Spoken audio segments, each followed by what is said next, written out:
Bonjour, bienvenue pour cette deuxième journée de Global Industrie Paris, Villepinte. C'est vrai que ça faisait 4 ans qu'on n'était pas venu. Bonjour Julie. Bonjour, Ça s'est bien terminé cette soirée, pas trop tard? La soirée exposant hier, pour Oui, rappeler. hier soir, soirée exposant, une très très belle soirée. On avait plus de 2000 personnes qui étaient présentes. Au niveau de ce moment, c'est toujours inédit parce que l'objectif c'était de créer la surprise. L'année dernière, on avait fait une bodega. Cette année, on s'est dit on trouve un autre thème. Donc on a fait le thème Gatsby. Donc il y avait des spectacles, des shows. Et c'était surtout la fête de nos exposants, leur dire merci, merci de leur confiance, merci de leur soutien.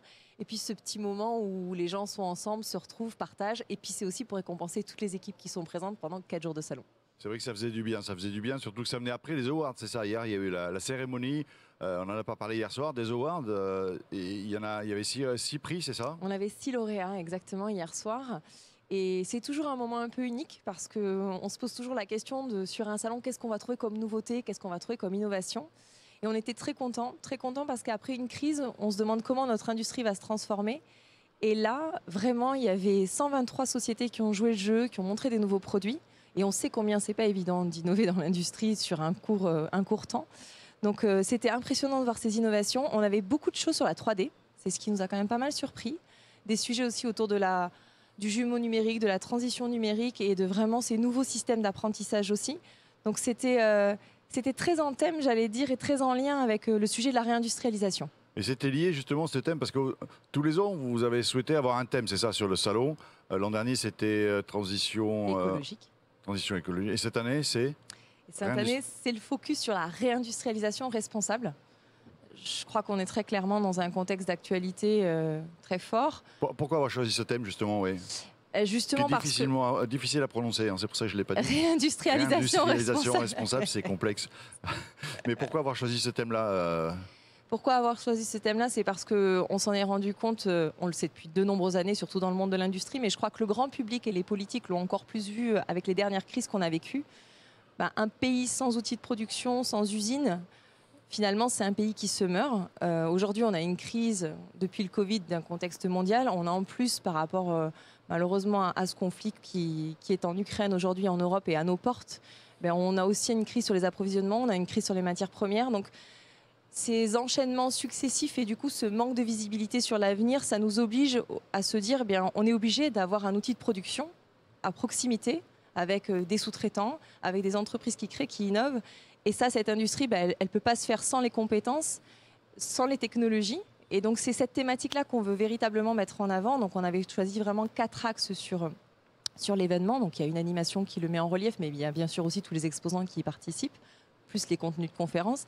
C'était se dire, on fait un focus sur la numérique, la partie numérisation.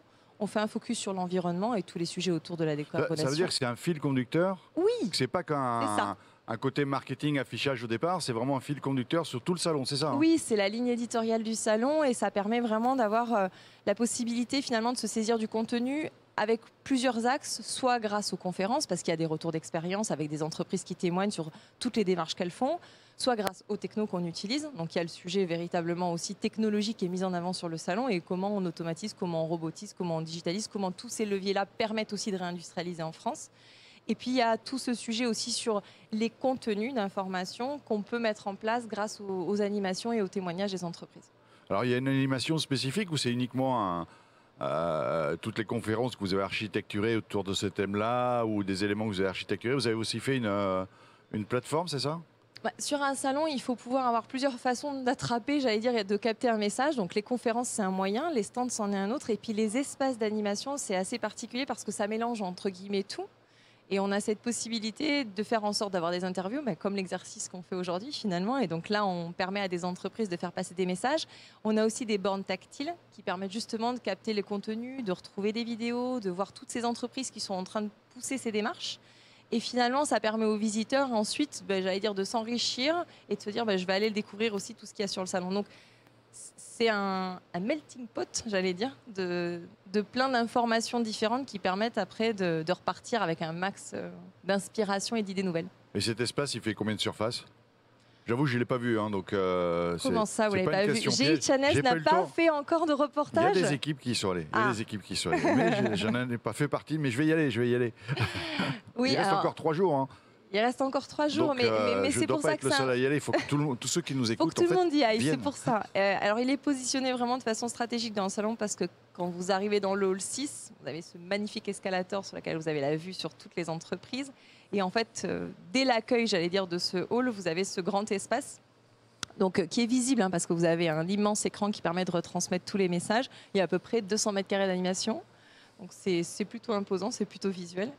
Et ça permet du coup, comme je vous le disais, de mettre l'accent sur ce sujet, sur cet angle phare qui est, selon nous, pas forcément simplement un sujet d'actualité, mais certainement, et on l'espère, une transformation durable. Bon, je ne vais pas poser une question piège, mais Sébastien, hier, nous a déjà donné les dates de Lyon. On n'a pas encore le thème pour Lyon. On n'a pas encore le thème Pas pour encore. Lyon. Je suis en avance de phase. On garde encore quelques surprises. On a dévoilé des sujets hier, mais qui n'étaient pas forcément liés à la thématique de Lyon. Bon, on va être patient. Je vais attendre jusqu'à vendredi. Hein. Donc ça veut dire que vendredi, il faut que j'ai la réponse. On va peut-être poser la question. Bon, et puis pour On va terminer, raconter les allées alors pour s'inspirer. pour terminer sur cette journée qui va être chaude, j'imagine comme hier, aussi bien en termes de visitorat que de climat, enfin de chaleur extérieure. Qu'est-ce qu'il va y avoir aujourd'hui comme événement? Qu'est-ce qui se passe? Il y a quelque chose de particulier aujourd'hui? Alors, il y a des événements tout le temps, c'est aussi la particularité parce qu'un visiteur vient une journée, donc il faut qu'on ait la capacité de le surprendre chaque jour. Mais on a une visite officielle aujourd'hui avec une délégation de sénateurs. Donc c'est j'allais dire, un des temps forts de la journée, très honnêtement. Oui, parce que c'est rare en fait. On a eu des députés et autres, mais c'est vrai qu'une délégation de sénateurs, c'est la première fois, non? C'est la première fois, exactement. Et ça montre d'autant plus, on voit, hein, grâce à Global Industries, j'allais dire, et depuis 4 ans déjà, on a des politiques qui se mobilisent. Mais c'est vrai qu'on voit que l'attractivité de l'événement s'élargit et on arrive à avoir des publics systématiquement nouveaux. Et donc en plus d'avoir une visite guidée, ils vont aller voir les entreprises en fonction de leur circonscription. Donc c'est vraiment, une belle reconnaissance. On va suivre tout ça de près. Julie, bonne journée à tous les visiteurs, à toutes les personnes qui nous regardent. Et puis surtout, profitez-en, il reste encore 2 jours, 3 quarts pour se déplacer sur Villepinte. Venez sur le salon, en fait, il faut aussi avoir cette rencontre physique entre les exposants et les visiteurs. Oui, parce que rien ne remplace le contact, rien ne cœur du métier, remplace le lien.